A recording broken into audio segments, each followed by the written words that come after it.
Well, good morning everybody and welcome along to Brands Hatch for American Speedfest 8, the NASCAR Whelen Euro Series. Rounds 3 of the championship will take place today. Round 4 will take place tomorrow at this fantastic circuit, which has been a host in the past to Formula 1. It's been the UK home of the NASCAR Whelen Euro Series since 2011. It was a venue that we didn't travel to last year, but we're delighted to be back in the southeast of the UK. It's also one of the shorter circuits that we visit over the course of the 2021 season. So let's just have a quick look at the circuit layout itself. It's quite a technical circuit, despite the fact that it is just 1.2 miles, just under 2 kilometres long. And it has, as I say, provided some great racing over the years in the NASCAR Whelen Euro Series. And some of the former winners are on the grid this weekend as well, with the likes of Alan Day, who's won rounds this circuit 3 times in the past. Fred Gabion, who is in the entry list, is a 2 times winner around Brands Hatch. And also Gianmarco Ercoli, who was the first ever driver to have won in the Euro NASCAR 2 division, stepped up to win in Euro NASCAR Pro, and he claimed that victory here in 2018. So I'm hoping there's a graphic that we can bring up that just shows you the layout of the circuit for those of you that perhaps aren't familiar with the Brands Hatch Grand Prix circuit, and then we can sort of guide you around it. So fairly simple in terms of its shape, just 6 corners, but turn 1, unbelievable. It's a blind entry into Paddock Hill Bend at turn number 1. As soon as you turn in, the circuit really drops away. Huge gradient as the circuit drops away, which means the cars struggle for grip heading round through that section of the circuit till they hit the bottom of the dip and then climb uphill in towards turn number 2, which is Druids. From there, they're back downhill into the turn 3, which is the left-hander at Graham Hill Bend, and that is a corner that's very easy to run wide on. And then in towards turn 4, which is staggering. I was watching the cars heading round through turn 4 Surtees yesterday. Quickest corner on the track, but as soon as you're through turn 4, you're turning in towards turn number 5. You've got to brake and get the car straightened up in at the same point, because turn 6, which is Clark Curve, is very important, because you carry all of that speed out of turn 6 all the way down to the start-finish line. So it's a very much a key part of the circuit. As you say, it is one of the shorter tracks that we'll visit, just 1.2 miles or 1.94 kilometres long here at Brands Hatch. Qualifying is going to be taking place very shortly. If you're unfamiliar with the format, then what we will see is we'll see half an hour of qualifying for the Euro NASCAR Pro drivers. They'll be heading out onto track with 4 brand new tyres for this qualifying session, and then once we've had the Euro NASCAR Pro drivers out, we will repeat it with the Euro NASCAR 2 drivers behind the wheel, and again they will have 4 brand new tyres that they can use for qualifying, but those are the only tyres, the only new tyres they will get all weekend. Then come our racing later on today. We will have a slightly longer race for Euro NASCAR Pro. That is going to be held over 38 laps, which equates to the 74 kilometres around here. And then later on this afternoon, we will have Euro NASCAR 2 drivers out. And we'll repeat that again tomorrow with separate races for both Euro NASCAR Pro and Euro NASCAR 2. So that's the weekend format. We've already had a couple of races as well, which have taken place at Circuit Ricardo Tormo, which is just outside of Valencia in Spain, which means that we can also guide you through what's happening in terms of the championship points in each of the divisions so far as well. It's early days in the 2021 championship, but in Euro NASCAR Pro, Loris Hazemans is on maximum points in reality, 40 points for a win. He claimed both of the race victories at Circuit Ricardo Tormo. In second position is Gianmarco Ercoli, but you'll notice he has got Junior written beside him. That is because he is aged under 25, and therefore not only is he eligible for the overall championship, he's also eligible for the Junior trophy as well. And Nicola Rocca had a solid weekend at Valencia. He's there third in the championship, ahead of Vittorio Garelli, stepping up from Euro NASCAR 2 as the champion to Euro NASCAR Pro for this year. In fifth place, Tom Ferrando not with us this weekend, and double former champion Luca Lasser completes the top 6. That's the way that Euro NASCAR Pro standings sit. As for Euro NASCAR 2 standings, we should be able to bring those up as well and have a look at what's happened in the championship in Euro NASCAR 2. Now, Martin Dubeck, again, is on maximum championship points and actually has had a clean sweep of everything so far this season, because he was fastest in qualifying at Circuit Ricardo Tormo, which meant he started from pole position for both races as well. He managed to claim victory in both races, and he led every single lap in both races as well. So he leads from the Cypriot driver Vladimir Joitsis, who is jointly on 69 points with the German driver Tobias Dauenhauer, and Pierluigi Veronesi, who returns to the series, sits there in 4th place. So that gives you the overall standings in Euro NASCAR 2. And again, if you're just tuning in for the first time, just to point out what the different categories are. Euro NASCAR Pro are for the professional drivers, so in other words, those that are largely graded gold or silver. It can include some bronze drivers, and that's got subcategories of the Junior Trophy, as I mentioned, for those under 25, and the Challenger Trophy, which are for amateurs that compete in Euro NASCAR Pro. And Euro NASCAR 2 is our second tier. It's the same cars, but it's drivers that are really amateurs or young drivers. We've got the Legend Trophy for those aged over 50, we've got the Rookie Trophy for those in their first season, and we have the Lady Trophy for any females that are competing. So that gives you an idea as to where we are in the championship. The cars are starting to nose out of their garages, but before they head towards qualifying, might be a good idea to maybe get one of our drivers to show us around the track. And we caught up with British driver Alex Sedgwick, who returns to the championship this weekend, and he showed us what it's like around a lap here at Brands Hatch.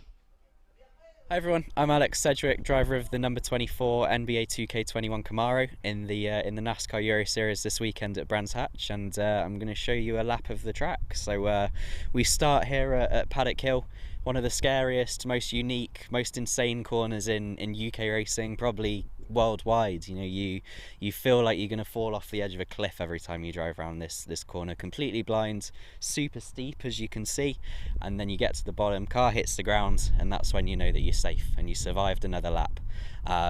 It's obviously sketchy on the start, sketchy every lap, but super exciting to watch from the banks to our right for all the spectators here at the track. So you've survived Paddock Hill, you've made it to the top of the hill at Druids. Can go in super hard here because it's nice and steep as you're braking, down to second gear, lots of banking in the middle of the corner, so always carrying at a lot of speed, and it's great for overtaking as well as a result.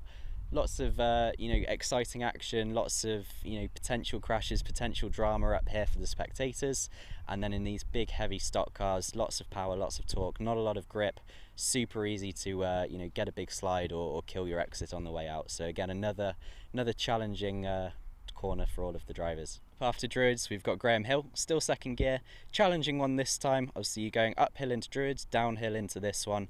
Really easy to make a mistake under braking, good overtaking opportunity as well as the track opens up on the way in.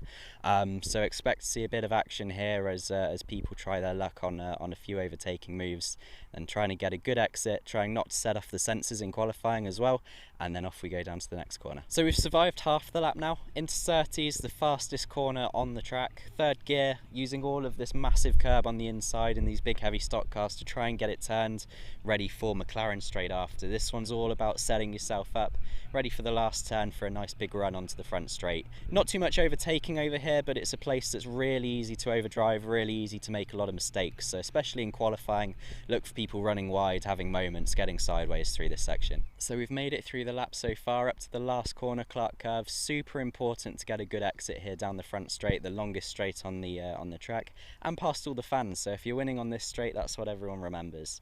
Really hard on the exit here, drops away from you, and with these big heavy cars, you're just waiting on the power forever. What seems like forever to get to full throttle, sliding around, drifting, losing time potentially. So it's important to keep it nice and neat and tidy, and chances are if you do so, you'll be able to get another position into Paddock Hill. So there we go, that's a lap of Brands Hatch. Super exciting, super challenging in these NASCAR Whelen Euro Series cars.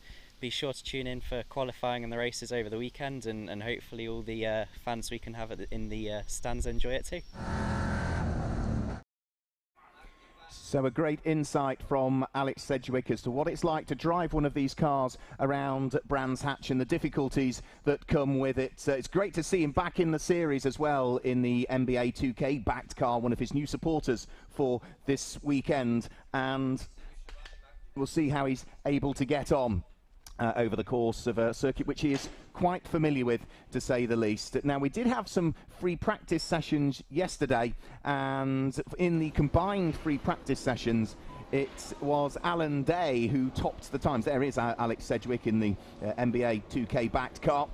Alan Day, who is the reigning champion and is a now 3 times NASCAR Whelen Euro Series champion, that was fastest of all. Now, they were out largely on old tyres yesterday, so times with these new Hoosier tyres that are being bolted on. Hoosier, the controlled tyre in the NASCAR Whelen Euro Series for 2021. The times will be quicker, but the circuit is also a little bit damp this morning, which means I personally believe we are going to see the quicker times coming in potentially towards the tail end of the session, because there's just a little bit of moisture on the track this morning, and that needs to disappear before the quicker times will come in. The fastest time that Alan set yesterday was 49.418 seconds, which was almost a quarter of a second quicker than the number 54 car in the hands of the Italian driver Gianmarco Ercoli, but that was a Cal Racing 1-2 in free practice yesterday.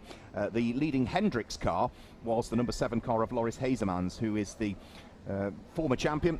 He's the champion from 2019 and, of course, is the championship leader following those 2 victories that he had at Circuit Ricardo Tormo in Valencia. And whilst it was Cal Racing cars in free practice yesterday that were first and second quickest, it was Hendricks then that were third, fourth and fifth quickest, because after Loris Hazemans, it was his teammate in the 50 car, Vittorio Garelli, and then another junior driver, but also racing for Hendricks Motorsport, number 18, Giorgio Maggi, who was fifth quickest. Alex Sedgwick, the driver that we've just had the guided lap from, was 6th quickest in his return to the series yesterday. Alex, who's been doing a bit of racing over in the States as well, and is hoping to be able to return. He raced in ARCA at Phoenix in 2019 and did the Daytona tests with ARCA in the early part of 2021. So cars nosing now out of the pit lane. There is Michael Bleekie-Molen and Sebastian Bleekie-Molen, father and son pairing.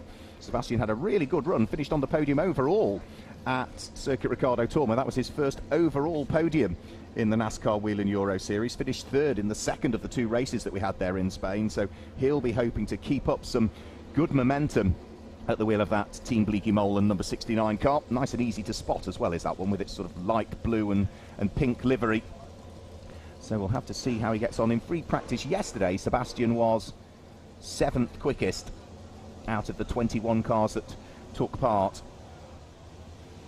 Now there will be a couple of drivers this weekend that are racing in both Euro NASCAR Pro and Euro NASCAR 2. So for those drivers, they will have 8 brand new tyres in reality. 4 of them get allocated for the Pro section of qualifying and the racing. The other 4 will get allocated for the Euro NASCAR 2 section. Those drivers that are doing both, one is the number 66 car, which is in the hands of Simon Palat, the 19-year-old Belgian, and the other one is going to be the 48 car of Yevgen Sokolovsky. So there you can see the tyre allocations. Now it does say Brands Hatch 2 new tyres, but because of some changes to the regulations that have happened since Valencia, it is 4 brand new tyres that were confirmed. They will get here for Brands Hatch, and the next round will be onto 2 brand new tyres. So that graphic, not absolutely correct, but that's because I think there was a lot of learning going on with the new Hosier tyre at Valencia, and therefore the decision was made to allocate 4 new tyres again for this weekend for the drivers. So we're about to go green here in this qualification session. There is smoking away the car of Scott Jeffs.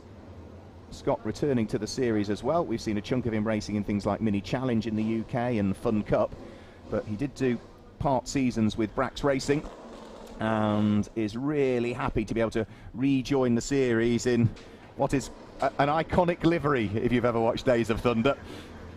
So green flag flies, out onto the track they come. This is Federico Monti, who is 28-year-old Italian.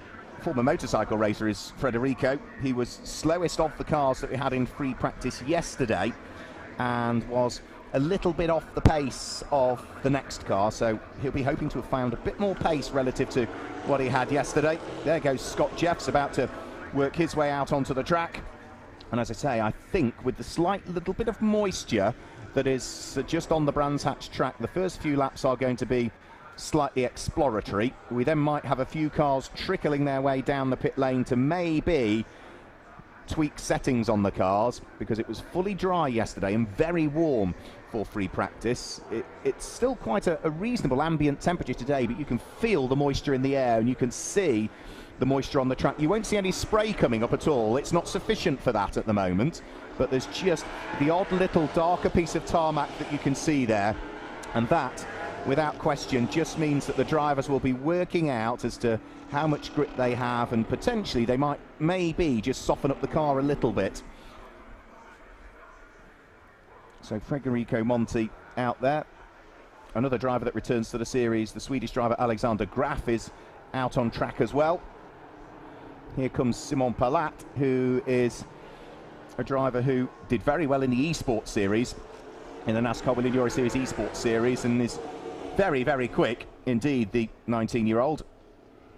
So doing both divisions this weekend is Simon Palat, because we don't have the likes of Patrick Lamarie or Jacques Villeneuve in the series this weekend, so Simon's racing the car in both races. Former Euro NASCAR 2 champion Ulysse Delso out on track as well. So there's a few are beginning to venture out, more and more now starting to work their way out onto the track as well. So Vittorio Garelli heads out as well. But we've only actually had one time posted so far.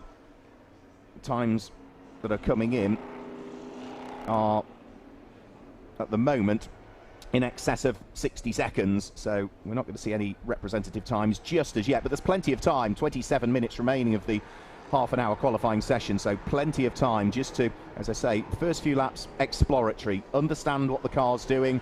The car will be performing differently this morning in these conditions than they were in the beautiful dry conditions yesterday.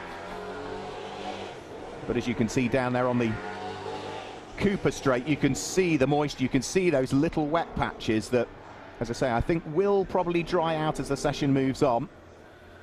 And it may well be, curiously, because we've got the Euro NASCAR Pro cars out there now, it may well be that the times that they set might even be a little bit slower than the Euro NASCAR 2 drivers set, but that's purely going to be down to track conditions and the ever-drying surface, potentially. So Ulysse Delso over the start-finish line, goes quickest of all at the moment with a 58.246 for the number 10 car in the hands of the Frenchman. Ulysse is 23 years of age now, and was the Euro NASCAR 2 champion back in 2018. He's bottled up behind Federico Monti's number 2 car currently. He's going to have to, I think, get out of the lap really, so we won't see further improvement for Ulysse this time through. He's got the Academy Alex Caffey Motorsport machine of Federico Monti, the former motorcycle racer, ahead of him, and that without question will have compromised this lap for Ulysse Delso.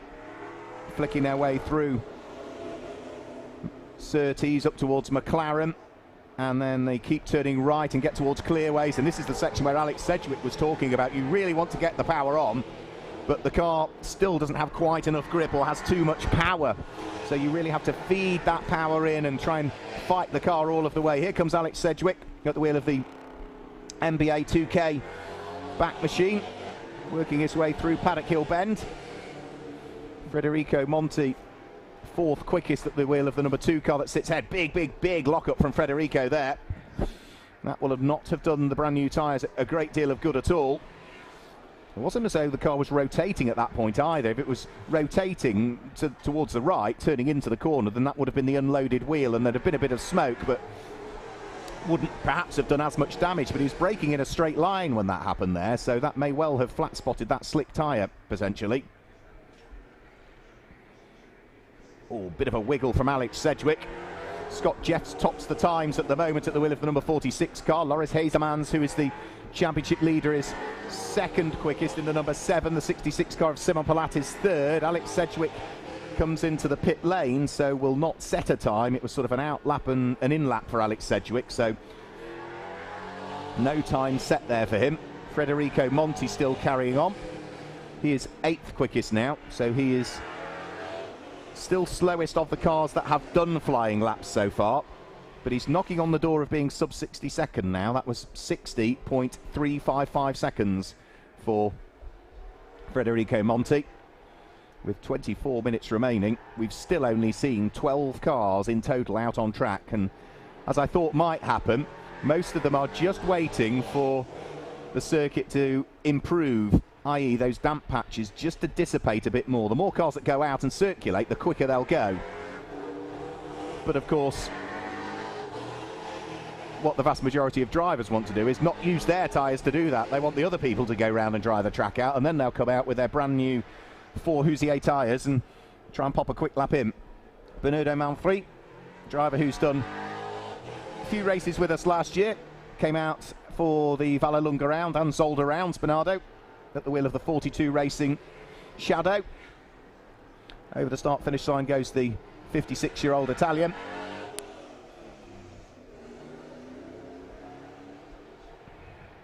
Simon Palat, third quickest for DF1 Racing at the wheel of his number 66 Chevy. Now this is Luca Lasser. Luca Lasser now has just gone third quickest for Speedhouse. So the double former champion, the back-to-back champion from 2009-2010, improving to third quickest with a 53.205. Working his way along the Cooper Straight. Bernardo Manfredi ahead of him on track, as is the green car of Simon Palat.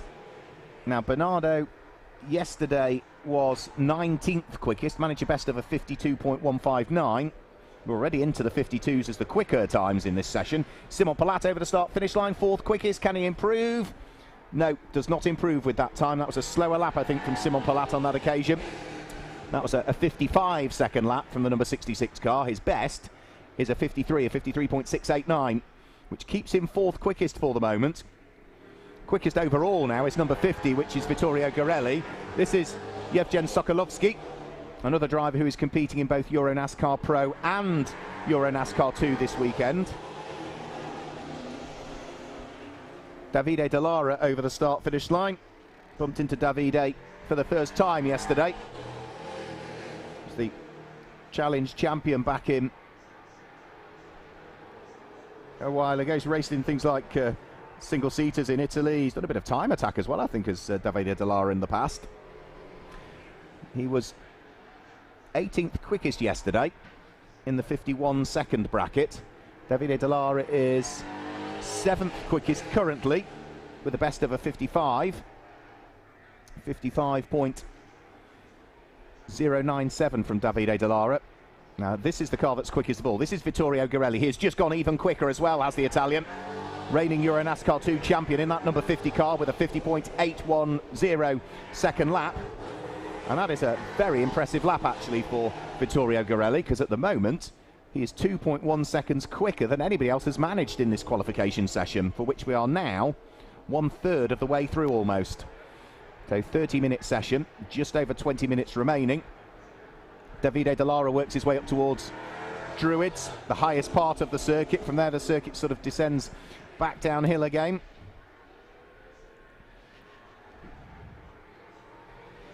Federico Monti still continuing round. He's done plenty of laps so far, Federico. So we've still only seen 13 of the 21 cars that are entered for Euro NASCAR Pro out. Federico's done 9 laps. The next closest to him would be Vittorio Garelli, who's done 7. So Federico is certainly trying to learn the circuit ever more. This is Igor Romanov,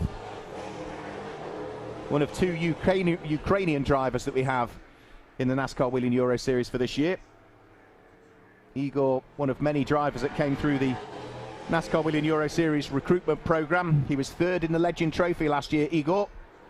The 2 not only motorsport cars circulating together, actually. So Igor Romanov now with his teammate Davide Dallara in the black car right behind him. So Davide sneaks up the inside, heading in towards Graham Hill Bend. Need to be careful not to run wide coming out of this corner, because you're braking downhill.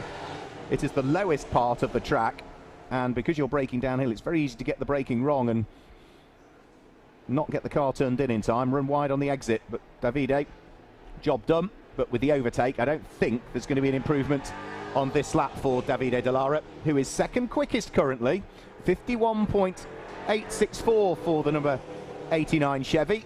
As he heads over the start-finish line, yeah, that was a 53.4 second lap for Davide Dallara. So no improved time there. Now out on track, that's number 18, so that's Giorgio Maggi who is out there, former runner-up in Euro NASCAR 2 we briefly saw. So what might the Swiss driver be able to do? He's staying out of harm's way at the moment, allowing Davide Dallara to continue on what will be another flying lap from him, whilst Vittorio Garelli is still quickest with a 49.992 second lap now from Vittorio Garelli. Provisional pole by 1.8 seconds at the moment, but 18 minutes to go. The track ever drying as well. So Davide Dallara nice and neat and tidy this lap. The best he's done so far is a 51.864. Davide comes over the start-finish line. That's a 51.189, so that is a quicker time. It still keeps him second provisionally on the grid at the moment with 18 minutes remaining in this Euro NASCAR Pro qualification session. This session will set the grid for the race later on today, and it is the fastest lap times from race number 1 that will set the grid for race number 2. It's not done on finishing order, it's the fastest lap you set in race 1 that gives us the grid for race 2 that takes place tomorrow for Euro NASCAR Pro, round 4 of the 2021 championship season. So Davide still pressing on with another lap, working his way up towards turn 6, which is Clark Curve. You can see the tail end of the car starting to try and break away there. Has to work out exactly when he can jump on the throttle, feed that throttle in as well. 51.189 last time through. That's a 50.734, so quicker again from Davide Dallara, but still not quite down to the 49.5 seconds that Vittorio Garelli has popped in so far. The fastest driver on track is Vittorio still for Hendricks Motorsport. Not only Motorsport, the number 89 car second quickest. This is Ulysse Delso we saw briefly there, who is just outside of the top 10. Here's Yevgen Sokolovsky. Now Yevgen is third quickest at the moment, the Ukrainian. Giorgio Maggi looking to try and work his way up through the order. Only 9th quickest at the moment for the 23-year-old Swiss driver. So former runner-up in Euro NASCAR 2 back in 2019. But Vittorio Garelli is fastest, Davide Dallara second. Ulysse Delso has just moved up to third quickest, which means Sokolovsky drops to 4th. Scott Jeffs is 5th and Bernardo Manfrey is 6th. But I still don't think we've seen all of the cars out. I still think there's only 12 cars that have actually posted lap times so far, so a lot of them are leaving it until later into the session. A few more trickling their way out of the pit lane. I can see Alex Sedgwick's car being pushed backwards in the pit lane. It looks as though Sebastian Bleekie-Molen is coming out for the first time. This is the first time we've seen the Finnish driver Henry Tuomala on track as well at the wheel of the number 23 Chevy. So they're starting to filter out now, with half of the session still remaining. A few little damp patches slowly disappearing. The track's getting ever busier now. Gianmarco Ercoli, the number 54 car. Ercoli was second quickest in free practice yesterday. Did have some differential problems which caused that number 54 car a few issues. But now he's out on track, I'd expect him to go well. And also the number 77 car as well, which is Mark Goossens, who is a Formula Ford Festival winner round here at Brands Hatch some years ago. A circuit that he has raced at in his early motorsport career in the likes of, say, Formula Ford Festival, British Formula 3. I think he was probably too late in his career to have raced Formula 3000 around here. Might have to ask him about that over the weekend. And Alan Day is out as well. There is the number 88 Monster Energy back car in the hands of the reigning and 3 times champion Alan Day. So we're starting to see the vast majority of the cars now heading out onto track. Loris Hazemans is back out. The white and black car is Fred Gabion, who moves out of the way for his RTV competition teammate Ulysse Delso to go through at the wheel of the number 10. So they're all now trickling their way out onto track to try and get some quick lap times in. Ercoli pushing hard at the wheel of the Cal Racing prepared number 54 machine. Giorgio Maggi diving up the inside of Mark Goossens on the approaching towards Druids. Tends to suggest that he is on a quick lap looking to see what he might be able to do. Luca Lasser moves up to 6th quickest with an improved lap time. He was down in 10th, but for Giorgio Maggi at the moment 4th quickest.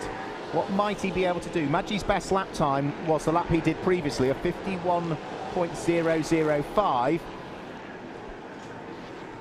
Is he going to be able to improve upon it this time as he comes over the start-finish line? Yes, he goes 2nd quickest, so Maggi goes 2nd quickest. We're looking at Sebastian Bleekie-Molen, who, remember, finished on the podium at Circuit Ricardo Tormo at the wheel of the number 69 car. Maggi potentially now at the wheel of that number 18 Ford Mustang, prepared by Hendricks Motorsport, potentially going to line up on the outside of the front row of the grid, but I'm sure there's plenty of twists still in the tail. Runs a little bit wide there at Graham Hill Bend. Now whether that was too wide, that's for the officials to decide. That certainly used all of the tarmac and the rumble strip, and maybe a little bit more on top of that. Mark Goossens now onto a quick lap as well. This will be his first flying lap, I think, for the number 77. Showing down in 20th position at the moment, but I suspect he will work his way right the way towards the sharp end at the end of the lap. Nicola Rocca moves up to third, quickest at the wheel of the 22 as well. Fred Gabion for RDV competition in the white and black car is on a quick lap, so they're all starting to come in now with the quick laps. But it's still Gorelli that's quickest. Alon Day now up to second quickest. This is Sebastian Bleekie-Molen at the wheel of the number 69 car, looking to see if he can move up from 13th quickest, but I think the lap traffic there compromised the lap from him. Scott Jeffs at the wheel of the 46 is down in 8th at the moment on his return to the NASCAR Whelen Euro Series. Alex Sedgwick moves up to third quickest. Ulysse Delceau now, car number 10, is outside of the top 10. The Frenchman. Still 12 minutes to go, and we are seeing a lot of shuffling in the order.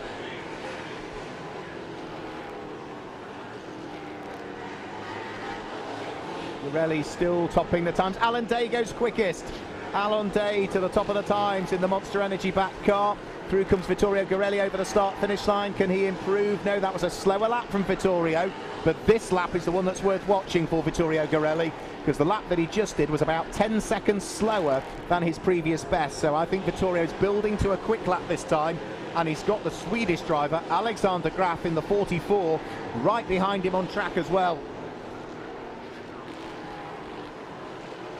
Sparks out at the bottom of Gianmarco Ercoli's car as it bottoms out, heading round through Paddock Hill Bend. Loris Hazemans is third quickest now, the driver who leads the championship standings and has won both races so far. He also won the final race of the 2020 season, so it's 3 on the bounce. In reality, he's won. Mark Goossens over the start-finish line and still cannot get himself inside the top 10 at the moment. Only 11th quickest for the very distinctively liveried purple machine of Mark Goossens. Alan Day backs out of this lap, having gone second quickest. It's Gianmarco Ercoli that's now at the top of the times. 49.405 seconds from Ercoli. Or he was quickest. Loris Hazemans now has gone 49.155, so Hazemans is now the quickest. 10 minutes remaining, 2/3 of the session gone. Mark Goossens about to conclude another lap at the wheel of the number 77 DF1 Racing prepared car. And I still don't think has got the lap in, really. Goossens, no, only 14th quickest. Scott Jeffs is back in the pit lane. Alexander Graf over the start-finish line at the wheel of the 44, goes 8th quickest. The Swedish driver returning to the series. Drops to 9th as Luca Lasser now improves at the wheel of this number 64 Speedhouse car. Up into 8th quickest, the former champion. Luca is 42 years of age now. Was the French Formula Renault champion many years ago as well, was Luca. Alexander Graf feeding his way through and past Federico Monti. He's dropped outside of the top 10. Alexander Graf was 8th when he came over the start-finish line, but has already lost 3 places, and he hasn't even completed another lap as yet.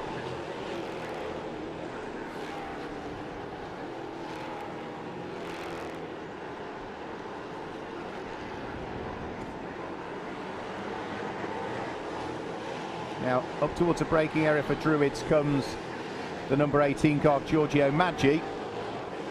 14th quickest at the moment, Giorgio. There goes Loris Hazemans, our provisional pole sitter. Now, that was not far away from his previous best for Loris Hazemans there at the wheel of the number 7. His best lap of the session is exactly 49 seconds, 49.000. The lap he's just done is a 49.148. So that still would have been good enough for the front row, Loris Hazemans, with the lap time that he's just done. Now here comes Vittorio Gorelli. Vittorio has dropped down through the order. He is now 6th quickest at the wheel of the number 50. Alexander Graf back over the start-finish line, goes back inside the top 10 once more, the Swedish driver. So back up to 10th quickest. Maggi now down into 14th at the wheel of the number 18 Ford.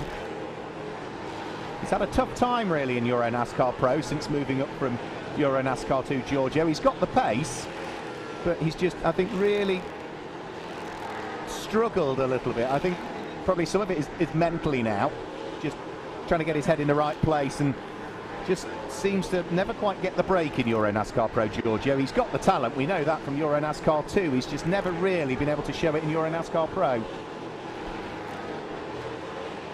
So here comes Luca Lasser. He is now in 10th position with 7 3/4 minutes of the session still to go.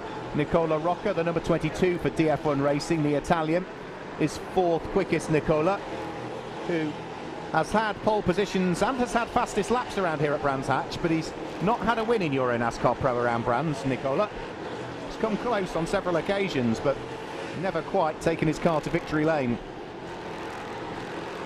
Now Luca Lasser has dropped to 12th at the wheel of the number 64 car. That car there is 11th, which is Alexander Graf. Yevgen Sokolovsky over the start-finish line, 18th quickest for Yevgen. You can see, though, there are more and more dry patches now. The circuit that looked a little bit damp at the beginning, it's still damp, but that's offline. So if you can get a clear lap and stay on the racing line, it is a fairly clear track all the way around now. Alex Sedgwick back into the pit lane and into the garage with 6 3/4 minutes remaining.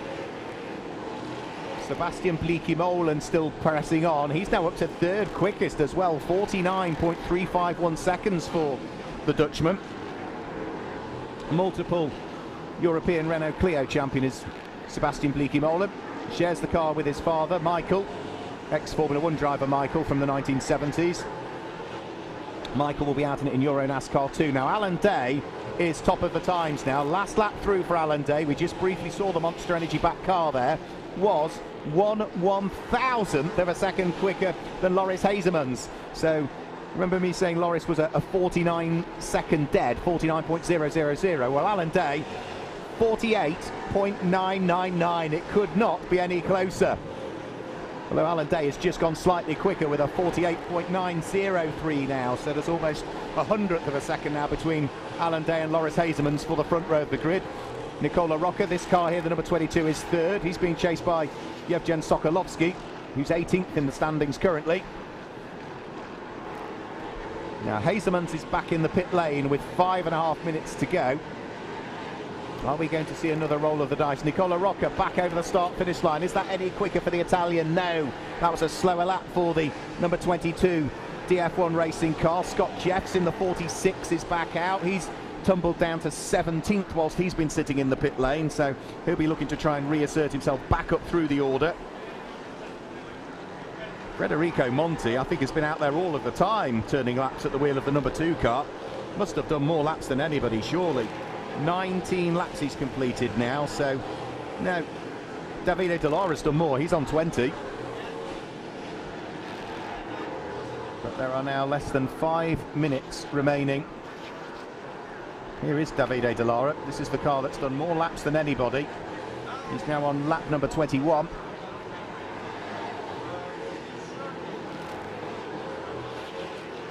Henry Tuamala at the wheel of the 23, sitting there in 14th position. Up towards Druids. Now this is Nicola Rocca trying to sneak through and past Bernardo Manfredi. Gets the job done, but that might have just compromised that lap for Rocca, who was looking to try and get himself onto the front row of the grid. He's currently 3rd quickest in this session. Would need to improve though by 0.3 of a second really if he wanted to get himself onto the front row and dispose Loris Hazemans from 2nd. Alan Day back over the start-finish line.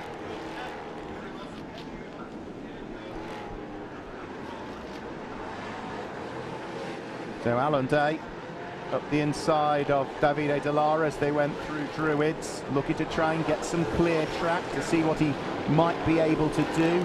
Scott Jeffs, has he improved from 17th? No, the number 46 car still in the hands of the British driver, sitting there in 17th position. Alan Day turning his way through Surtees up towards McLaren and then on towards Clearways Corner. Are we going to see an improved time for the Monster Energy-backed machine? Luca Lasser's back out on track as well. Now, they did have some issues with that car in Valencia. They were working on it also with a few little small problems to try and improve its performance yesterday. And at the moment, 13th place. I'd imagine Luca will be a little bit disappointed with that, as will Mark Goosens down in 12th potentially. But there's still time to improve upon their current positions. 3 minutes remaining. Alan Day, Loris Hazemans, Nicola Rocca, Michael Bleekie-Molen, Gianmarco Ercoli and Vittorio Gorelli, the top 6 currently. Simon Palat at the wheel of the number 66 car, trying to improve from what is 15th position at the moment. He was right up there in the early stages. There goes Sebastian Bleekie-Molen back over the start-finish line. That lap time was about half a second shy of the previous best we've had from the number 69 car. Sebastian, who is hoping he might be able to do the full season, but there are some clashes with other commitments that he's got racing in BMW 2 Series over in the Benelux countries. So we won't necessarily see him out at every single round, but say he was on the overall podium in Euro NASCAR Pro for the first time when we're at Circuit Ricardo Tormo.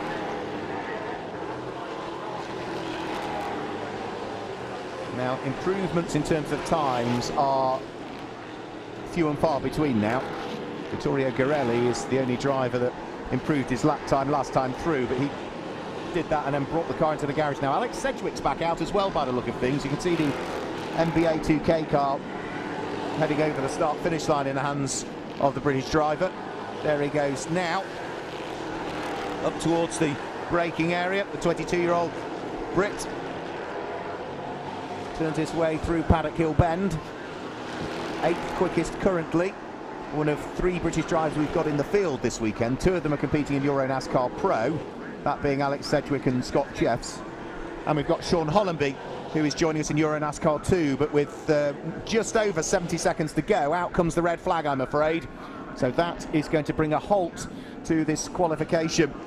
So that is as good as it, really, because even if the cars line up in the pit lane, by the time they're flagged away and get back round to complete the lap, there's going to be less than a lap time, so they're not going to get a flying lap in. So that is as good as it, really, for qualifying, which means that the man who was quickest in both of the free practice sessions yesterday here at Brands Hatch, Alon Day, is looking as though he is heading towards yet another pole position. Now, amazingly, so successful as Alan Day's career been, he's only ever had one previous pole position here at Brands Hatch, and that was not a pole that he gained from qualifying. That was a pole that he gained from setting the fastest lap in the first race of the weekend.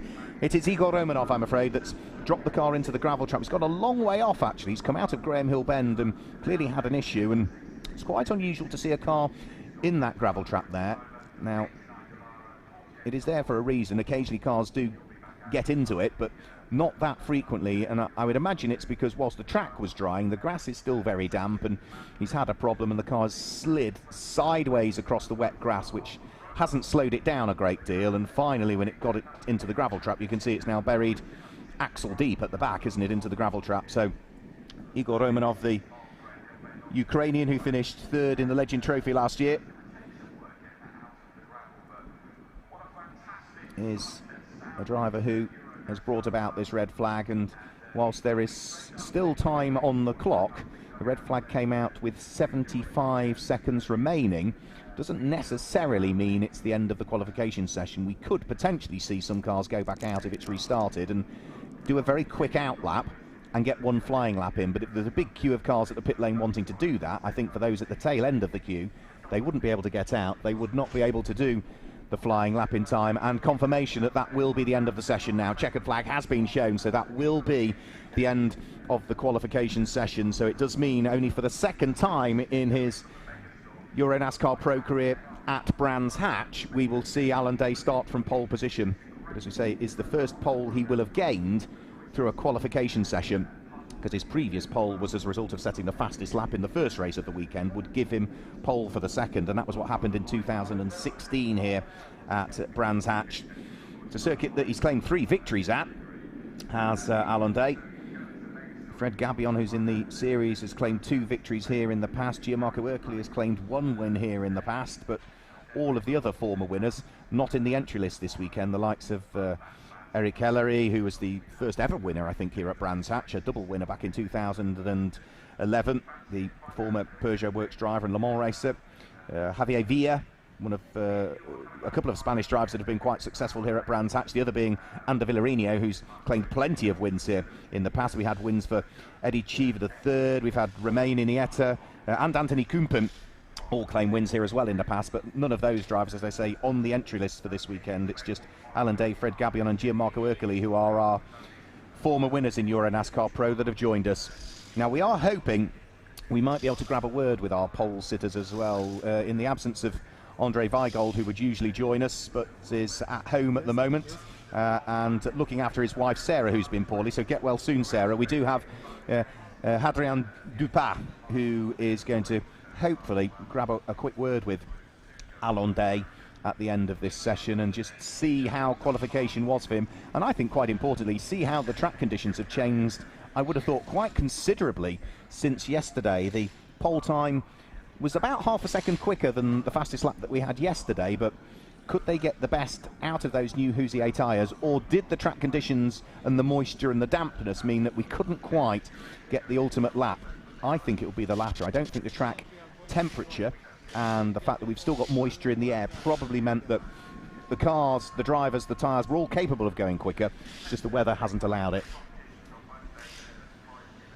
So I think we could probably hand you down to Hadrian, who's going to chat to our pole sitter, Alon Day.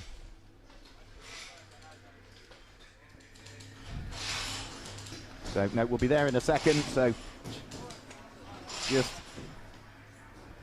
ready for the interview, I think, is Hadrian. We just need to make sure that we are good to go, and good to hear from Alan Day. He'll be more than pleased that he's got the first part of the weekend done, but there are no championship points for qualifying. Of course, all of the important championship points come the two races over the weekend. 40 for a win, 35 for second, 34 for third, and so on. It diminishes by a single point for every position thereafter. There are an extra 4 championship points for the driver from their starting position on the grid to their finishing position on the grid, gains the most places.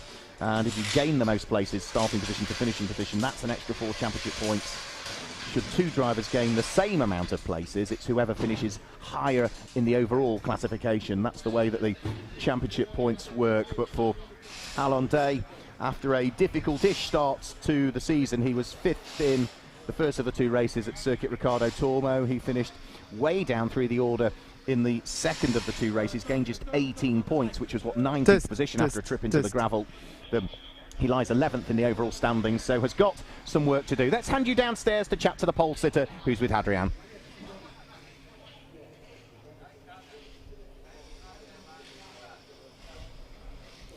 Hello, NASCAR Whelen Euro Series fan. We are actually with our pole man of the day, Alon Day.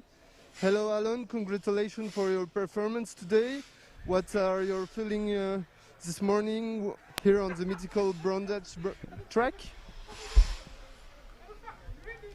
It was pretty good. Weird qualifying because it was starting wet and then became dry. But yeah, the team did a great job. Cal Racing team did a great job with the Monster Energy Camaro. Finger crossed for this afternoon, and then hopefully starting from the pole. I know it's pretty tough to pass here, so as long as I keep the first position and have a good start, then I think I should be okay. And that's it. Congratulations to everybody in the team. They did a great job, and looking forward.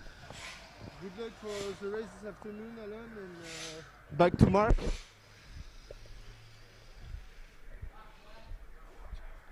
So great to hear from Alon Day there, our reigning Euro NASCAR Pro champion and the pole sitter, as I say, for only the 2nd time in Euro NASCAR Pro here at Brands Hatch, but that is the first time he will have gained the pole position via a qualification session, as I mentioned earlier on, his previous pole here, which was back in 2016, was because he set the fastest lap in the race on the Saturday, which gave him the pole position for the race on the Sunday. So that is Euro NASCAR Pro now done and dusted. We will very quickly start to see the Euro NASCAR 2 cars heading out onto the circuit for their 30-minute qualification session. Now, the cars are the same cars as we've just had out. It's just that largely different drivers are jumping into them. And if you weren't with us at the start of qualifying, just again to point out, Euro NASCAR Pro is the main championship in reality. That is the top level of European NASCAR racing. And of course, it is the only NASCAR affiliated championship outside of North America that we have here with the NASCAR Whelen Euro Series. And the NASCAR Pro is for professional drivers, so it is open to gold graded drivers, silver or bronze graded drivers can take part as well, but it is the largely professional drivers that are in it, and that has two subcategories. It has the Junior Trophy, which is for drivers aged under 25 years of age, and the Challenger Trophy, which is for the amateur drivers, those that are silver or bronze graded, that enter the championship.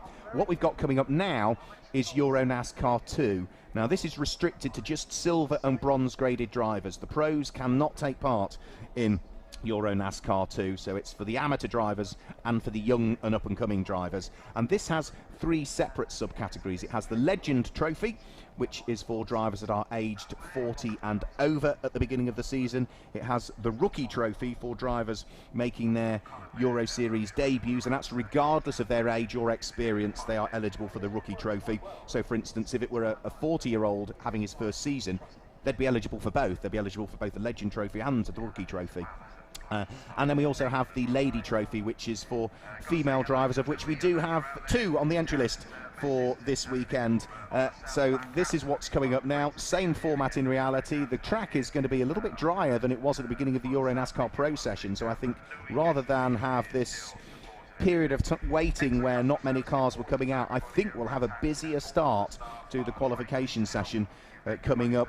And we might also just be able to reconfirm the championship points as well for Euro NASCAR 2 for the way things looked after Circuit Ricardo Tormo in Euro NASCAR 2. Martin Dubeck, a double win there, giving him the maximum championship points, 40 for the win on the Saturday, 40 for the win on the Sunday. Martin Dubeck was only second quickest though in free practice yesterday.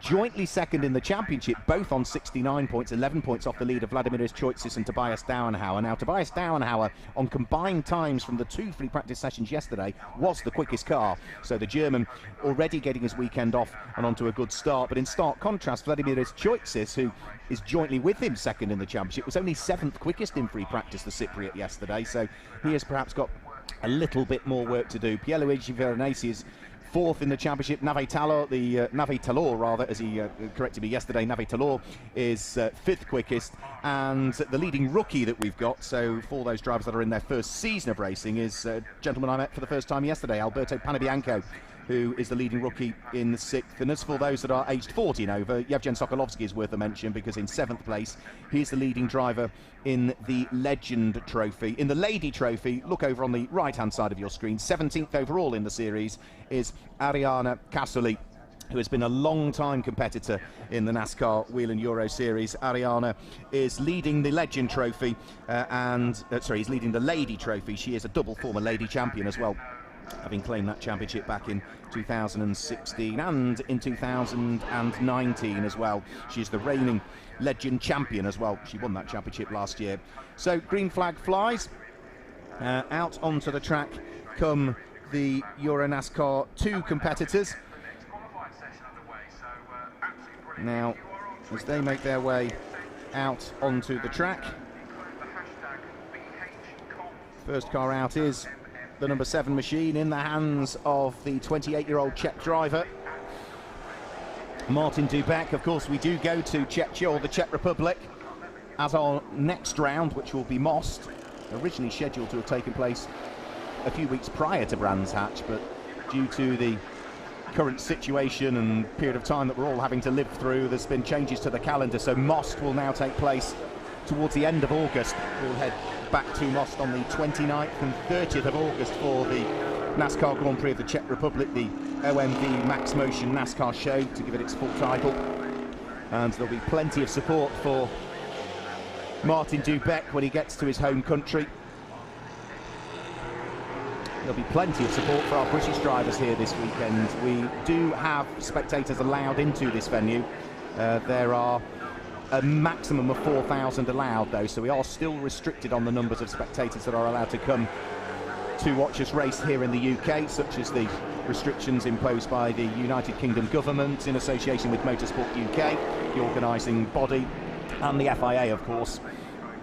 So 4,000 spectators. The good thing is, it is a sellout for tomorrow. All 4,000 tickets were snapped up within hours of going on sale. So whilst it might not be as big a show as we've had in the past with the 25, 30, 40,000 spectators here, we're still going to have plenty of support and some very good support races, which sadly aren't part of our stream, but very much an American theme with things like Formula 5000s and car races just for V8 engines, pickup truck racing and Legends racing as well, which is for little 5/8 scale motorcycle engine cars which have body shapes from the 1930s and 1940s of American cars. So a really good support programme organised by Brands Hatch. So there's number 66, that is Simon Palat back out once more. And as I mentioned, there are a couple of drivers are doing both Euro NASCAR Pro and Euro NASCAR 2, so Simon Palat is back out. The number 88 car that was in the hands of Alan Day has now been taken over by Max Lancer, the 41-year-old Italian, who only did a part season last year. Broke his wrist, which put him out for the rest of the season. Wrist is absolutely fine. When I caught up with him yesterday, you can see the scar from the operation, but he's absolutely fine, a former motorcycle racer. The number 69 car has now been taken over by Michael Bleekemolen. Michael is the oldest driver we have, but is still a fierce competitor. 71 years of age now is Michael, but using all of that experience that he can draw from, including a couple of seasons in Formula 1 back in the 1970s when he raced for the likes of Ram and ATS.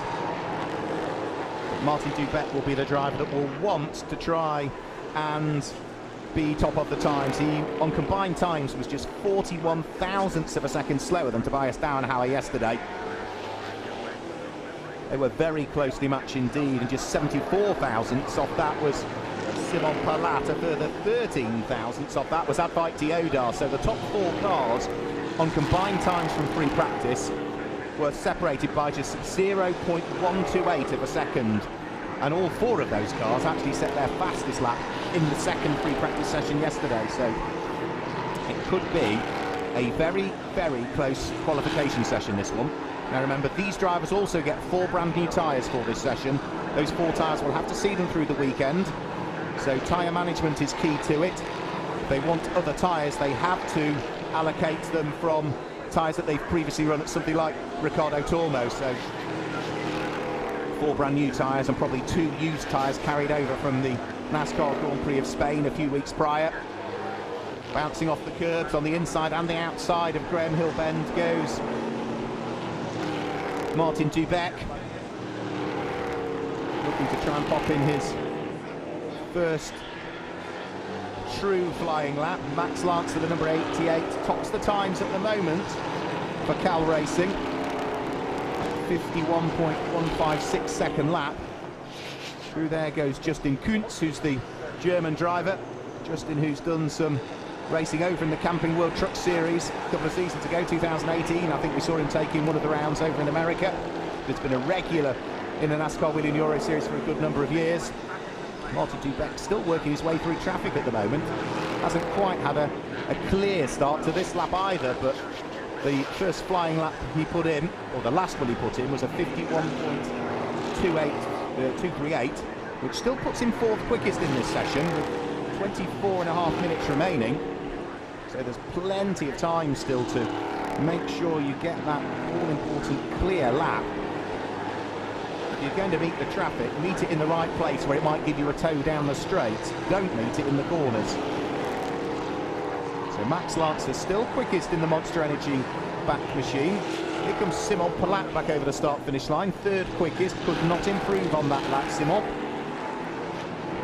So for DF1 Racing, he is still potentially going to line up on the inside of the 2nd row of the grid for the rolling start later on today.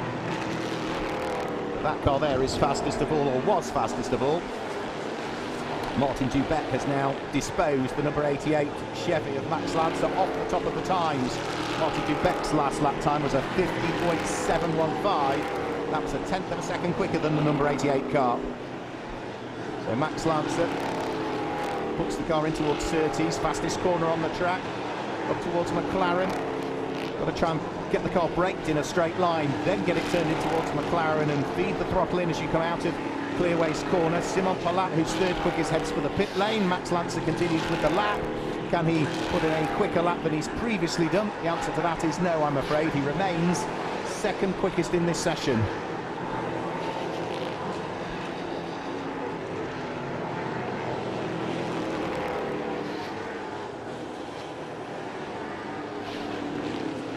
So number 44 heading towards us is Ian-Eric Varden, Finnish driver back in the series. That is number 27, Pierluigi Veronesi, the 33-year-old Italian.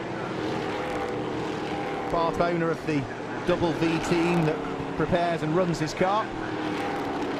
Tobias Downhauer in the wheel of the number 50, sliding the car around at this stage.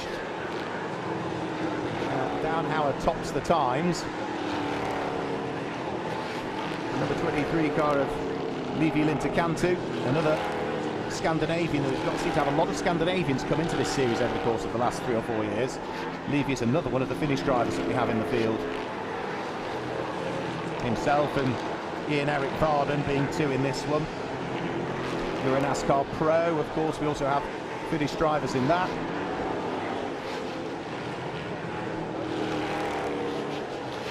Now Tobias Downhauer sliding the car around through Paddock Hill Bend.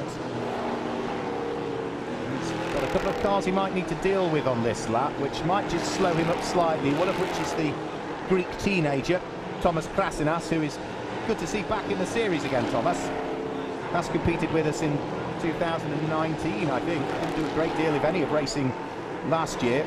But good to see Thomas back in the series. There he goes, he's holding up the number 50 car at the moment, he's quickest in this session. But Thomas will want to crack on with his lap and try and get a good one in at the moment. So there goes Tobias Downhauer. He's got past Thomas Krasinas' car. Krasinas is 13th quickest, Downhauer fastest of all. Nearly a third of this session has already gone. Now could this be the lap for Tobias Downhauer? The fastest he managed on combined times yesterday was a 50.4. He's already into the 50.1 second bracket on the new tyres that they'll have for qualifying, where it's old tyres yesterday. But are we going to see him get himself down into the low 50s or possibly even the 49s? We'll have to wait and see. Plenty of time still in which to do so.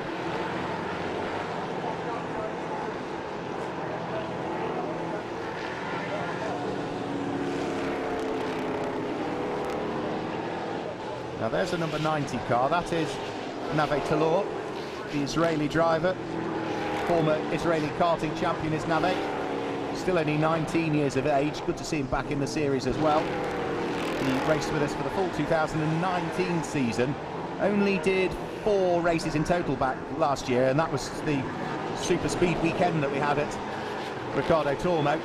So 4 races over that weekend back in, what was it, December, wasn't it? Early December of 2020. We finally got the season done and dusted due to the pandemic and the effects that that had globally on, well, not just motorsport, but all sports and all business in general. But Nave in for the full season, we hope, this year.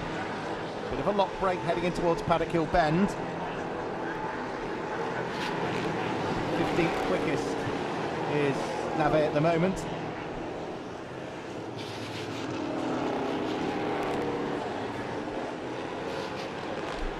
Now top of the times, Advait Dioda's now gone top of the times. He's gone quicker than Tobias Downhauer and is in the 49 second bracket.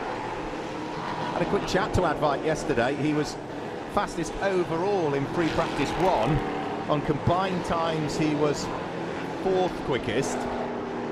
But Advait was saying yesterday he's never been the fastest in any session prior to yesterday. Well, at the moment, not only yesterday's free practice 1, but here in qualifying at the moment, he is the fastest. And it's the fastest by nearly 0.2 of a second as well. There goes the Marco Steep Motorsport prepared car of Portuguese driver Miguel Gomes, who did one of the recruitment days. So many drivers having come through the NASCAR Whelen Euro Series recruitment programme. Raced late models as well in the past, did Miguel Gomes. And he's taken over that number 46 car from the British driver Scott Jeffs, who was qualifying it in Euro NASCAR Pro. Now Tobias down, oh, and by the look of it, Miguel Gomez has just gone off there, actually, coming out of Druids, has had a spin, and thankfully I think has avoided putting the car into the barriers, just skittered along the grass. Now, Tobias Downhauer looking to try and reassert the number 50 Ford back towards pole position if he can. There's number 1 Vladimiris Choitsis. We've not seen a lot of Choitsis in this qualifying session. There's Sean Hollenby as well, so we've not seen anything of Sean in this qualification session. Sean back having done a part season in 2019 with, I think it was Racing Total and Marco Stiep Motorsport he was racing with. Sean, who is the man behind AMD Tuning, and of course heavily involved with the British Touring Car Championship, both with what he was doing with his own team and Mark Blundell Motorsport, and what he's doing with his television commitments now in the British Touring Car Championship. Fierce competitor himself is Sean, having raced in British GT and British Touring Cars and Volkswagen Racing Cup, and racing a historic Formula 3 nowadays. His dad's old Formula 3 cars. So now this is Vladimiris Choitsis outside of the top 10, which I'm really surprised because he's second in the championship standings at the moment. Vladimiris Choitsis, he finished on the podium in both of the races at Ricardo Tormo, and just is not having the best of runs. Now, slight red flag by the look of things, I think, because Miguel Gomez's car, yeah, there is the red flag. Miguel Gomez's car was stranded on the grass and was struggling to get going, and as soon as the red flags come out, Miguel Gomez is able to get the car struck up. So all the cars will have to return back to the pit lane. Shouldn't be a very long red flag at all. To say the car that caused the red flag is already circulating and will simply head back towards the pit lane. Maybe a little bit of grass just to be swept out of the radiator ducts of that car, but nothing else, I think, that's going to cause it a problem.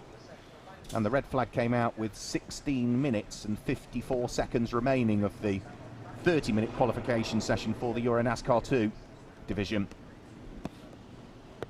Advait Dioda topping the times. Advait, who finished inside the top 6. He was in 6th place in the second of the 2 races at Ricardo Tormo. In the first of the races, he had tyre issues and finished down in 18th position in the end. So it sort of doesn't really show the pace that he's had, the fact that he's lying 9th in the championship standings coming into this weekend. And he certainly had the pace yesterday as well. So 49.918 seconds for the number 56 Cal Racing car is the benchmark time that everybody aspires to.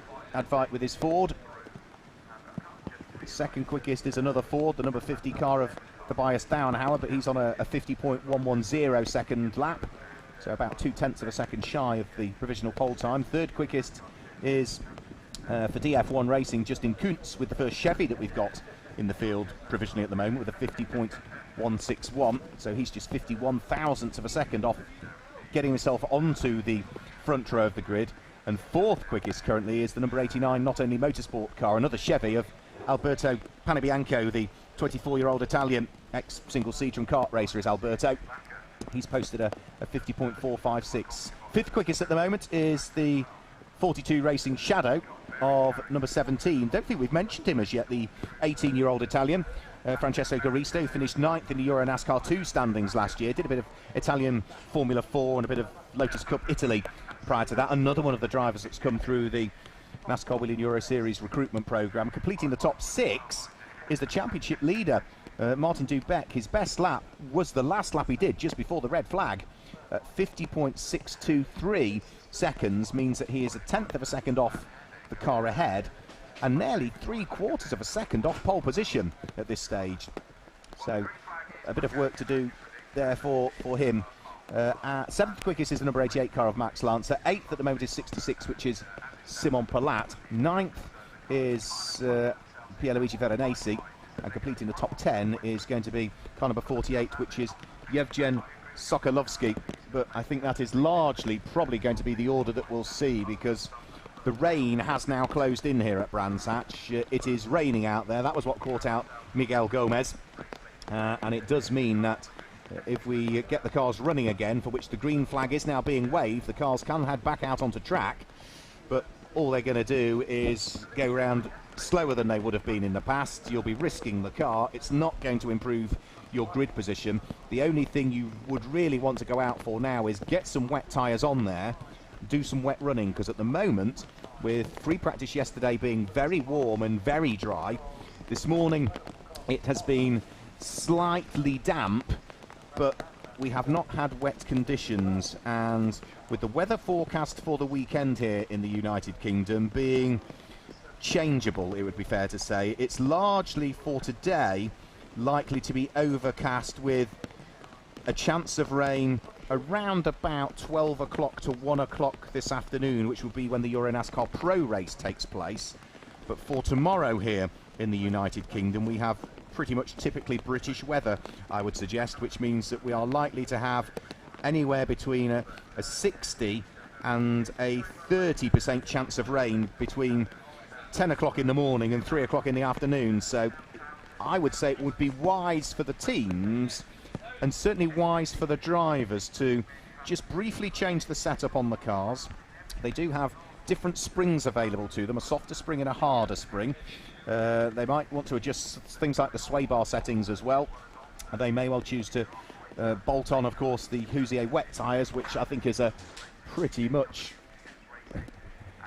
essential looking at what's happening with the weather out there at the moment, and get some wet running in, just to understand what the car does on this Hoosier tyre, which they won't have run here at Brands Hatch in the past, because they are our new tyre supplier for 2021, and see as to how it affects the handling of the car, and is it worth tweaking some of the other settings. Will they maybe need to change the camber on the car as well to try and get the wet tyre having a different contact patch to the way that they'd put it on when it's the slick tyre. So despite the fact that we've got, I don't think, any cars circulating at the moment and no cars likely to improve their grid positions, I still think it's worth getting out there and just getting a little bit of wet running in.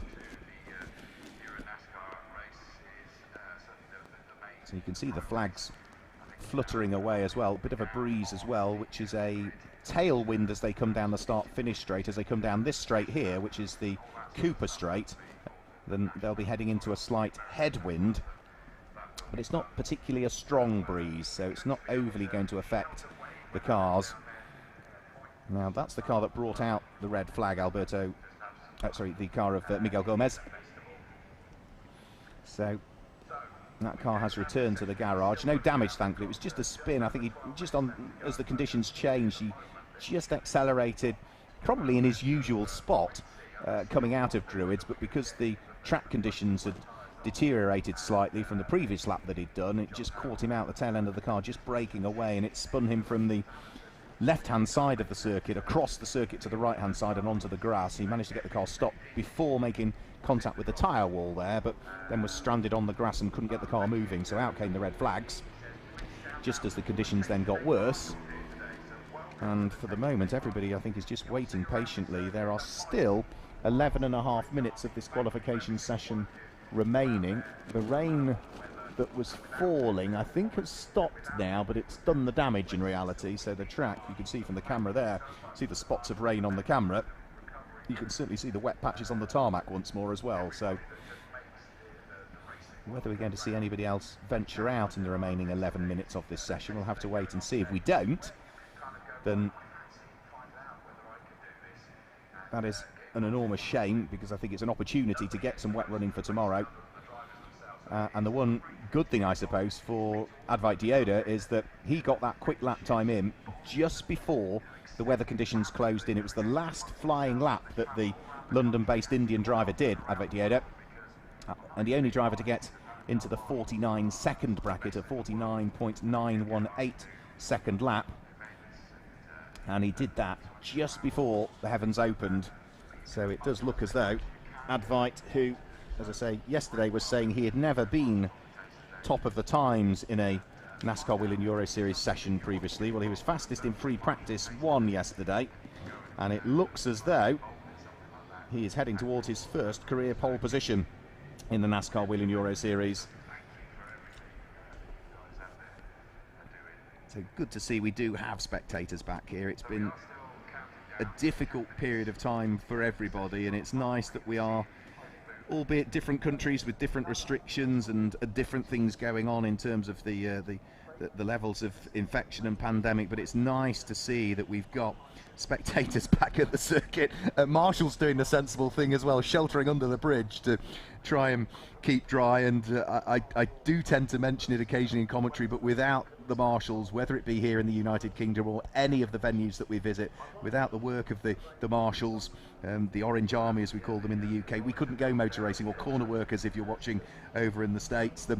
Without the corner workers, without the marshals, there would be no motorsport. Here in the United Kingdom, they are unpaid. They are unpaid volunteers. They do it because of their love of the sport.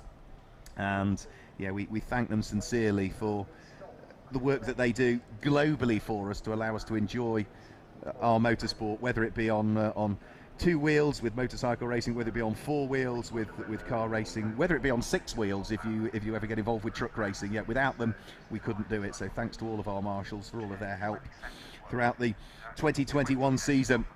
So clock is still ticking down. We've got under 9 minutes of this qualification session to go. There's still no obvious signs that anybody is going to come out to do any wet running around this track.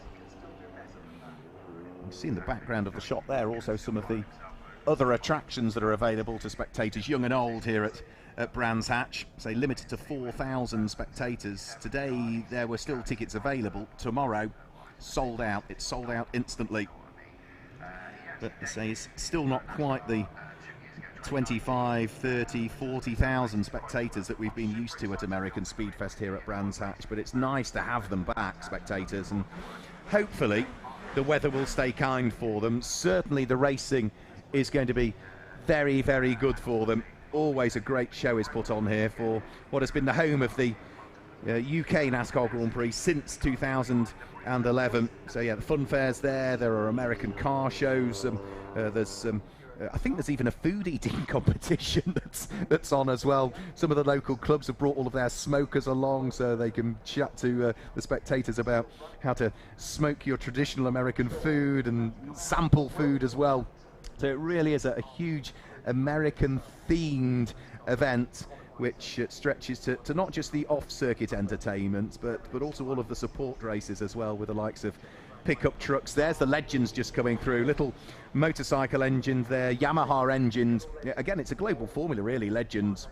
Yamaha engined cars that have bodies of, or they're 5/8 scale bodies of American cars from the 1930s and 1940s, and I saw a couple of the full-scale cars as I was driving into the circuit this morning on the London Orbital motorway, the M25. Some very similar-looking cars that were making their way here, but at full scale with their owners towards Brands Hatch. But these are little 5/8 scale machines for what is around. Right, we've got somebody venturing out. Michael Bleaky-Molan is heading out. Now, I did say I thought we might see a few just come out just to sample the conditions. They will not be looking for lap times. They'll just be getting a bit of temperature into the control wet Hoosier tyres that they have been able to acquire for this event, and just gives you the opportunity to maybe see what the track is going to do, where the puddles are as well. There's a lot of the drivers have never been to Brands Hatch before and have ever raced around it. Well, Michael is not one of those. He has raced around here in the past, but for many of the drivers, they will be new to Brands Hatch, and I would say we're quite impressed by the circuit yesterday. Yes, it's a short circuit, but it's not a difficult circuit to learn. It's a very difficult circuit to master, because you've got that blind entry to Paddock Hill Bend where the circuit really drops away on the exit, and you actually don't see the apex of the corner until you've committed to it. And then when you get to the apex, off camber, downhill, not a great deal of front end grip, but then you reach the bottom of the circuit where the car really loads up, and all of a sudden all of your grip comes back again. So Michael Bleaky-Molan, I think, doing the sensible thing here and just looking to see if he can work out where the grip is, where the grip isn't in the wet conditions.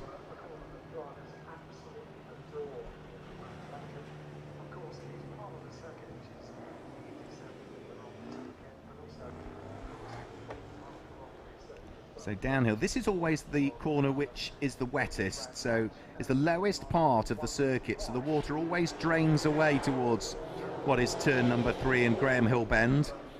And in the wet, it's always a corner that gives great entertainment as well, because the cars are braking downhill into that corner, and it's the lowest part of the track, and that's where the water stays. Then it's always an interesting one to watch, and this will be a great one to watch as well. We're hearing Alex Sedgwick saying that, you know, you want to get the car accelerating out of turn number 6, out of Clark Curve, but there's more power than there is grip, and therefore you have to feed the power in. And that was in the dry conditions. In the wet conditions, evermore the cars are going to be wanting to fishtail, and it's up to the drivers to control that. This is pure racing, remember, as well. There's no electronic aids on these cars as well. There is a sequential gearbox option available, but that is not an electronic full sequential gearbox. It's a manual gearbox that's equipped to create a sequential change in it, so it's not electronic control as such. But other than that, no other gizmos on these cars. Raw, pure racing cars. No traction control, no ABS whatsoever, and in tricky conditions they are going to be fun from a spectating point of view and a commentary point of view to watch. From a driving point of view, crumbs. They are going to be hard work. Hard work. There is going to be no respite at all, and around a short circuit like Brands Hatch, you're always doing something. The straights aren't long enough to relax. The start-finish straight isn't really even a straight. It's a very shallow arc from one end to the other. So Michael Bleekie-Molen, with just over 3 minutes to go, has gone out and done a few exploratory laps. The next car is now heading out to do a few exploratory laps, which again, I think for Yevgen Sokolovsky is a very sensible thing to do. He brings his Marco Steep Motorsport Chevy out onto track to, again, just sample what's going on. Now, Yevgen is a new driver to Brands Hatch. He's not raced here in the past. He joined the NASCAR Whelen Euro Series last year, where he finished runner-up in the Legend Trophy. He was third in the Challenger standings as well, because again he competed in both Euro NASCAR Pro and Euro NASCAR 1, and he's found the limit already, almost identical to what Miguel Gomez did. Just applied that power very slightly too quickly coming out of Druids, and you could see tail end straight away decided that it didn't want it. And as I say, when you've got no traction control, it's all down to how aggressive you feel you can be with your right foot on that accelerator. And it was probably only just a slight amount too much pressure that he put onto that accelerator, and straight away the Chevy decided that it wasn't going to play ball, and a quick spin, harmless spin, but Yevgen will continue round with the lap, and again he's found the limit now. Should just dial it back a little bit from there, because you now know what you can't do with the car up there at Druids, so bring it back to the point of which the car likes it. So through the right-hander at Paddock Hill Bend, down through the bottom of the dip, the circuit starts to climb uphill again, so up Halewood Hill as it's called, in towards the right-hander at Druids.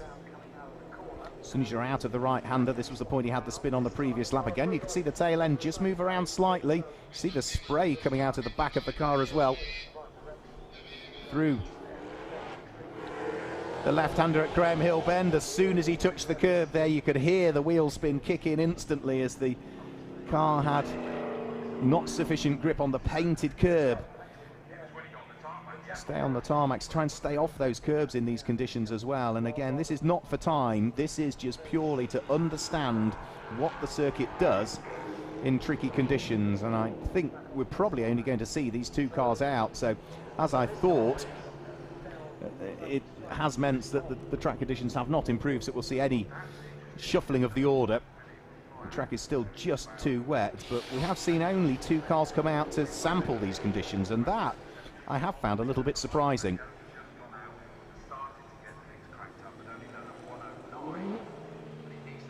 So Yevgen at the wheel of this beautifully liveried car. So many cars over the years been painted in those iconic light blue and orange colours. The Gulf livery, as it's almost known, isn't it? You only need to show a car in that livery and everybody always thought that's the Gulf liveried car, even though it might not have any logos on it, it's suggesting that that's the case, but this one does have. But yeah, it's an iconic livery. And Yevgen is, I think, going to see the checkered flag this time through. He's not going to get over the start-finish line with any seconds remaining on the clock. So Yevgen Sokolovsky takes the checkered flag. He will be the only car to receive the checkered flag at the end of that qualification session, which was interrupted by the rain, but it does mean that for the first time in his NASCAR Whelen Euro Series career, Advait Dioda is going to start from pole position for the Euro NASCAR 2 race that we've got coming up a little bit later on today. He will be joined by Tobias Dauenhauer on the front row of the grid. It will be Justin Kuntz and Alberto Panebianco, the two Chevys, on the second row of the grid. Francisco Garisto will line up alongside the championship leader Martin Dubeck, who'd got a 100% record in the season coming into this weekend because he'd qualified on pole and set fastest lap and won both races at Circuit Ricardo Tormo, and amazingly led every racing lap as well, did Martin Dubeck, but his 100% record gone already this weekend at Brands Hatch because he's qualified 6th quickest on the same row of the grid, as I say, of Francesco Garisto, who'll line up 5th. 7th and 8th, Max Lancer and Simon Polat. 9th and 10th, the 5th row of the grid, Pierluigi Veronese, and the car we've just seen out there, Yevgen Sokolovsky.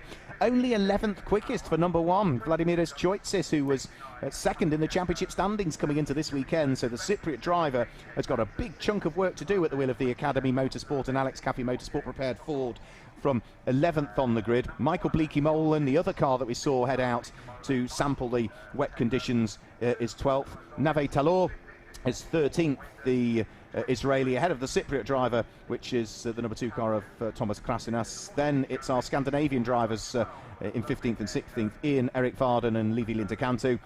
Miguel Gomez 17th, Matthias Hauer 18th, Elena Leubniger, who I didn't see a great deal of in qualifying, 19th for the Austrian lady in her first season of racing with us, but ahead of Ariana Cassoli.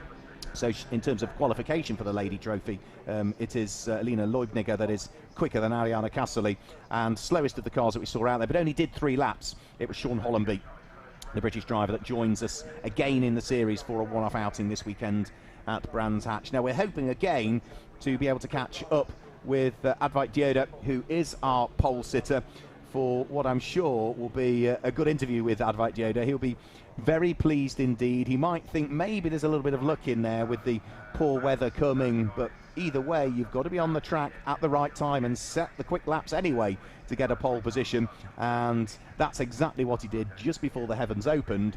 And in reality, that's what's allowed him to hang on to that pole position and not be pressurised for it. Had the session have stayed dry all of the way, then without question that pole position would have been under pressure from drivers putting quicker times in later on in the session. But with the track conditions having worsened, Advait Dioda kept his fingers crossed, and it's sort of worked out for him, to say the least, hasn't it? So he will be starting from pole position for our Euro NASCAR 2 race that will be coming up later on this afternoon. So we'll hang around, we will wait and see whether we can grab a quick word with our pole sitter. Remember, Advait Dioda, his best result was 6th position in the second of the 2 races at Circuit Ricardo Tormo in Valencia. He finished 18th in the first race. He was plagued by tyre issues all weekend. I think they just didn't get the setup right on the car, which meant that the Hoosier tyre, which is a good tyre, absolutely, they just didn't get it switched on with the car, and that was what meant that it wasn't quite the weekend that he was hoping for. So we are not going to get an interview with Advait Dioda. That's just been confirmed. We will not be able to speak to our pole sitter, which is an enormous shame, but congratulations to Advait on his first career pole position in the NASCAR Whelen Euro Series. And that also means that is the end of our broadcast for qualifying for round 3 of the NASCAR Whelen Euro Series here at the Grand Prix of the United Kingdom at Brands Hatch. We have 2 races though, remember, this afternoon. We are due to get our live stream underway at just around about 12:43 it will be UK time. That is 13:43 Central European time. And if you've joined us for qualifying in the States, thanks for joining us. Go back to bed for a few hours and set your alarm for just before 7:45 in the morning, because we've got the Euro NASCAR Pro round 3 of the championship coming up in the early afternoon here if we're in Europe. And then of course later on this afternoon into early evening we'll have our 3rd round for the Euro NASCAR 2. So from all of us here at Brands Hatch, thanks for joining us for qualifying, but don't go anywhere. Make sure you set your alarms and join us for the 2 races later on today. Until then, it's goodbye.